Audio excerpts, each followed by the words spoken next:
皆さんこんにちは。このチャンネルでは日本語を学んでいる皆さんに日本の文化やトレンド、そして私が日々感じたことを分かりやすい日本語でお届けしています。さて皆さん、最近はいかがお過ごしですか？冬が過ぎ去って春になったと思ったらもう夏になりそうですね。時間の流れが早くて驚いています。ここ数ヶ月、私は引っ越しや新生活が始まってバタバタしていました。最後に投稿したポッドキャストからちょっと時間が空いてしまったんですけど、これからまた更新していこうと思うので、また聞きに来てくれたら嬉しいです。早速ですが、今回のテーマは日本のマナーとルールについてです。暖かくなってきて、これから日本に旅行に来る人も多いと思います。そんな時に気をつけてほしいことや、ぜひ知っておいてほしい日本独特の文化を紹介します。文化の違いって本当にたくさんありますよね。自分の国では普通のことでも、日本では、それはマナー違反かも、と思われることがあります。だからこそ、日本に来る前にこうしたマナーやルールを知っておくと安心です。なので、今回のお話がヒントになれば嬉しいです。ぜひ最後まで聞いて日本を訪れる時の参考にしてくださいね。まずは公共の場、つまりみんなが使う場所でのルールについてです。電車やバス、駅や道など、たくさんの人がいるところではマナーがとても大切です。例えば、電車やバスの中で大きな声で話すのは NG です。日本では電車やバスの中では静かにするのがマナーです。友達と話すときも大きな声は出しません。話すなら小さい声で、たくさんの人がいる場所では周りの人のことを考えるのが大切です。また、スマートフォンで電話をするのも NG です。なぜなら、電話の声は大きくなりやすくて、周りの人がびっくりしたり嫌な気持ちになったりするからです。なので、もし電話をしていたら、周りにいる人はその人をじろじろと見るかもしれません。日本では通話はやめてくださいと書いてある電車も多いです。でも、イヤホンをしながら音楽を聴いたり動画を見たりするのは OK です。本や漫画を読んだり、静かにスマホを使ったり、周りに迷惑をかけなければ問題ありません。次にゴミについてです。日本の道を歩いてみると、ゴミがとても少ないと感じるかもしれません。また、ゴミ箱が見つからないなと思うこともあります。そうなんです。日本ではゴミ箱があまり多くありません。でも、日本人はゴミを道に捨てず、自分のカバンやポケットに入れて家に持ち帰る人が多いです。例えば、お菓子を食べた後の袋、ペットボトル、ティッシュなどもゴミ箱が見つかるまでは持っておきましょう。道にゴミを捨てることはポイ捨てと言います。ポイ捨てはマナーが悪いだけでなく、法律で禁止されているところもあります。なので、日本に来たらゴミは自分でちゃんと持ち帰るようにしましょう。そしてゴミ箱を見つけたら分別して捨てる必要があります。燃えるゴミ、ペットボトル、紙、缶、瓶など分かれていることが多いです。次はエスカレーターのルールです。駅やデパートではエスカレーターをよく使いますよね。日本ではエスカレーターを使うときに片側に立つのがマナーです。例えば東京や横浜などの関東地方では左側に立ちます。右側は急いでいる人が歩くためのスペースになっています。でも大阪や京都などの関西地方では反対です。右側に立って左側を開けます。地域によってルールが違うのでびっくりする人もいるかもしれませんね。このように日本ではエスカレーターの立ち方のマナーもあると覚えておくと、日本に来た時に戸惑わないと思います。でも急いでエスカレーターを歩くのは危ないので、最近はどちらも立ってくださいとアナウンスする場所もあります。そういった場所ではアナウンスに従ってください。日本の公共の場所では静かにする、ゴミを捨てない、ルールを守るということを意識することがとても大切です。日本人には周りの人に迷惑をかけないようにいつも気をつけているという人がとても多いです。だから日本に来た時はこのマナーを覚えておくと、日本に住んでいる人も観光で来ている人もお互いに気持ちよく過ごせると思います。次は日本でご飯を食べるときに気をつけたいことをお話しします。日本には食べるときのマナーやルールがいくつかあります。皆さんの国のルールと違うところもあるので、日本に来たときはこれを知っておくととても便利だと思います。一つ目は食べ歩きのルールについてです。日本には美味しい食べ物がたくさんありますよね。たい焼き、たこ焼き、ソフトクリームなど歩きながら食べたくなるものもあります。でも日本では歩きながら食べるのを好まない人もいます。特に電車の中やお店の中、神社やお寺では食べながら歩くのはマナー違反になる場所が多いです。観光地でもここでは食べ歩きをしないでくださいと書いてある場所もあります。どうしてダメなのかというと、食べ物がこぼれると道が汚れたり、他の人の服についたりして迷惑になるからです。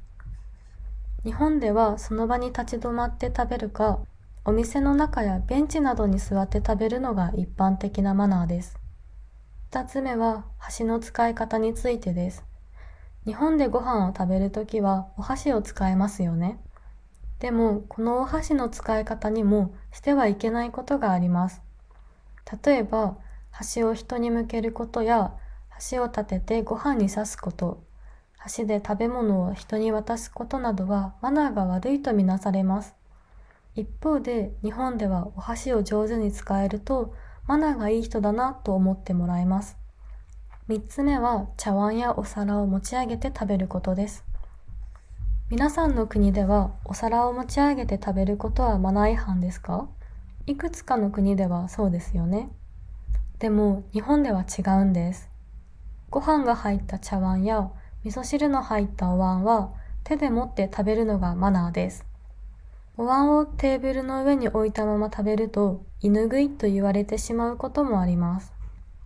日本では手で持って食べた方がきれいに見えるし、食べこぼしも少なくなると言われています。お皿を持つのが NG な国も多いですが、日本では OK なので、ちょっと覚えておくといいと思います。4つ目は食べ残しと音に関してです。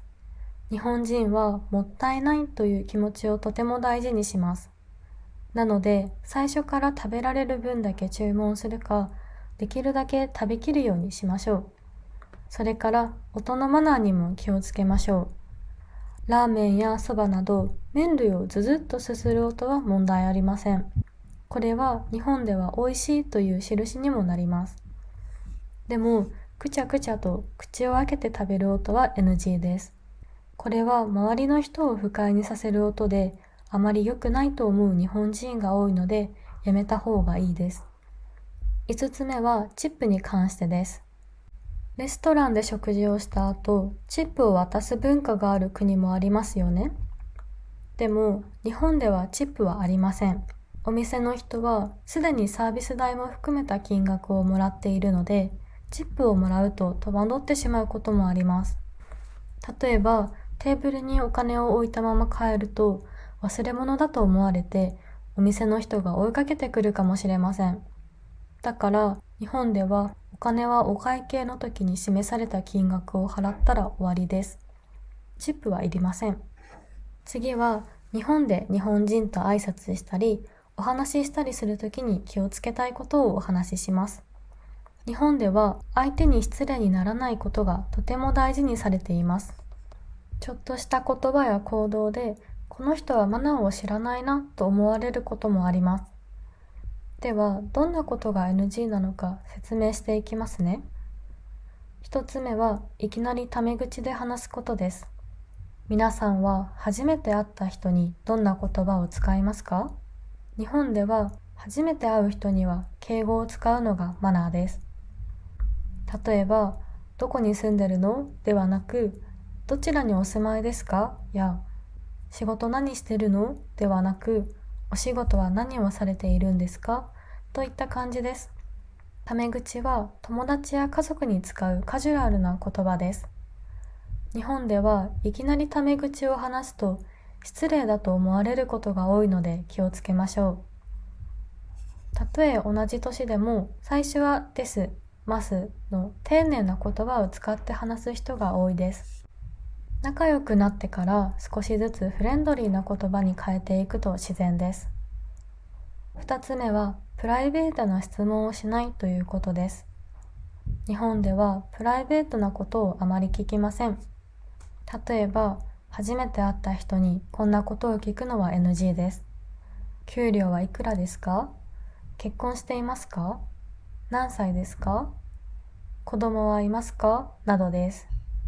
こういう質問はとても個人的なことなので、聞かれると不快だな、困ったなと思う人が多いです。日本以外の国ではフレンドリーな会話として聞くこともありますよね。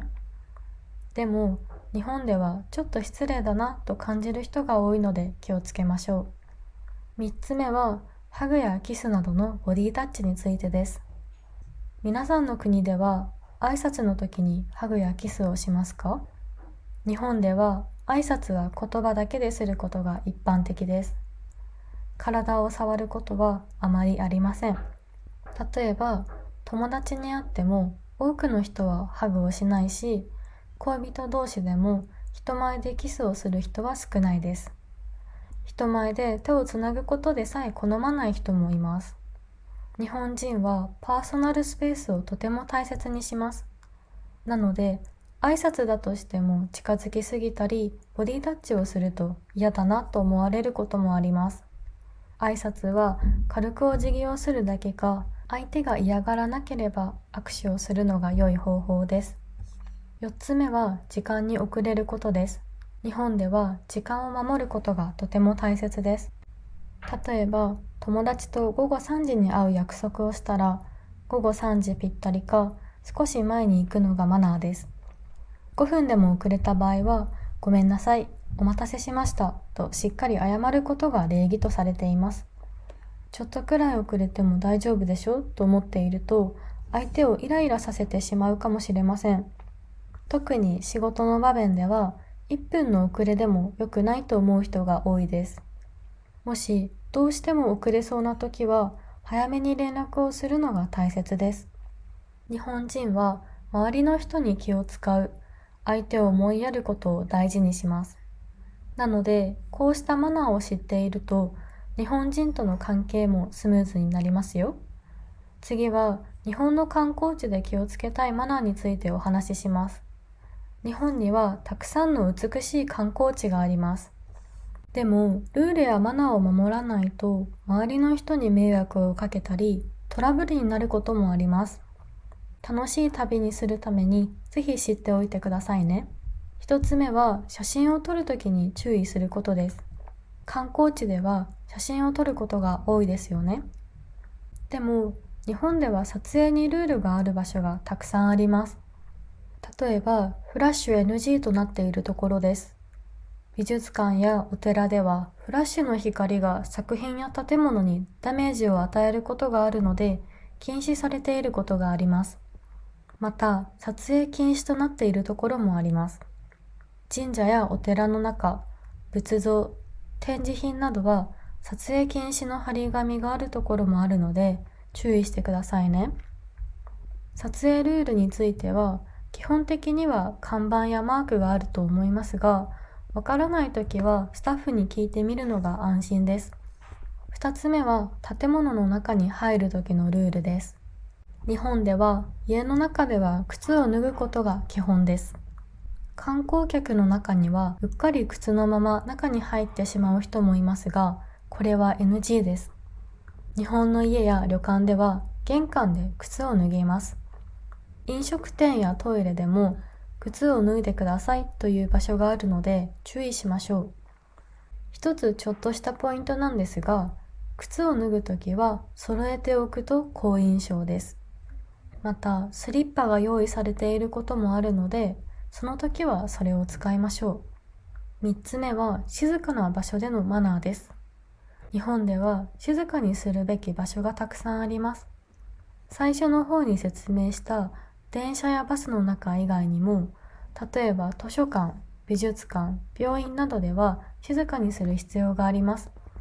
こういった場所では大きな声で話さない、スマートフォンで電話はしない、マナーモードにする、音楽や動画はイヤホンを使って音漏れしないようにすることが大事です。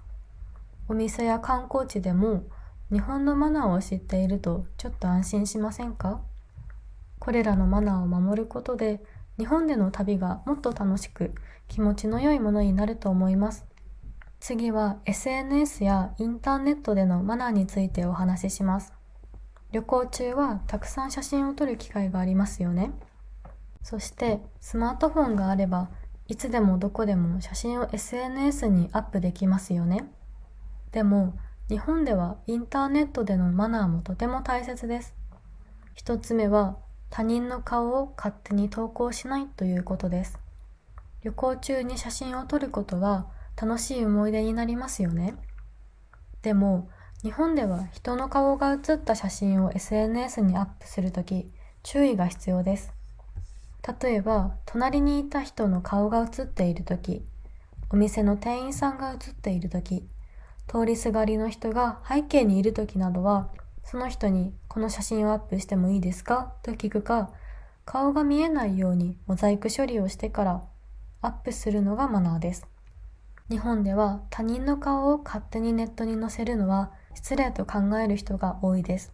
特に子供の写真はとてもセンシティブなので気をつけましょう。2つ目はプライバシーについてです。日本ではプライバシーあるいは個人情報を守ることがとても大切にされています。SNS では本名、年齢や性別、住所や電話番号、今どこにいるか、どこに住んでいるかといったことをあまりオープンにしません。多くの人はニックネームやハンドルネームを使ったり、SNS 上では顔を出さないで発信する人もたくさんいます。これは自分や家族を守るためです。日本ではネットの世界もリアルな社会の一部と考える人が多く、相手に迷惑をかけないことが大切です。SNS やインターネットはとても便利で、旅行中に撮影した写真を共有したいという気持ちもすごくわかります。でも、その行為によって他人に迷惑がかかることもあるということを忘れないでくださいね。これが日本での SNS マナーです。今回は日本でこれは NG というテーマで日本のマナーや気をつけることをたくさん紹介してきましたが、いかがでしたか？単なるマナーやルールについてだけでなく、その背景にある日本の文化を知るきっかけになったら嬉しいです。日本では周りの人に迷惑をかけないようにすることがとても大切にされています。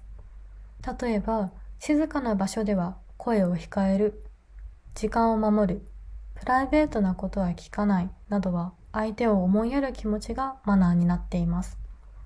もちろん国が違えば文化もマナーも違います。だからこそ日本に来るときや日本人と話すときは少しマナーを気にしてみてください。そうすることで日本での生活や旅行がもっと楽しくなったり、もっとスムーズに日本人と仲良くなれたり、気持ちよく過ごせたりすると思います。今日紹介した日本のマナーやルールでびっくりしたことはありますか？また、あなたの国ではどんなことがダメですか？世界の文化の違いを学ぶのは私自身もとても楽しいので、ぜひコメントで教えてくださいね。